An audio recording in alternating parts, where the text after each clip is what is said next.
Kimdə ballı tort alınmırsa, bu resepti mütləq sınasın. Çünki eynən ballı tort kimidir. Sadəcə fərqli variantda.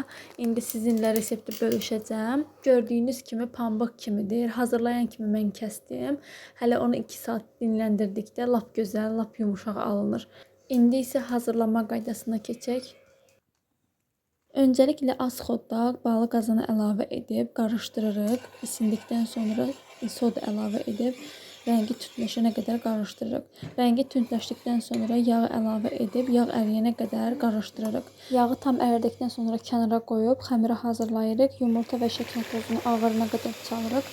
Köpdükdən sonra qarışımı əlavə edib qarışdırırıq. Onu ələkdən keçirib spatula vasitəsilə qarışdırırıq. Xəmiri 2 hissəyə ayırıb ayrı-ayrı listlərdə 180 dərəcədə bişiririk. Korjlarımız da bişdi. Bişdikdən sonra 2 hissəyə ayırıb 4 korj əldə edirik və kremləməyə başlayırıq.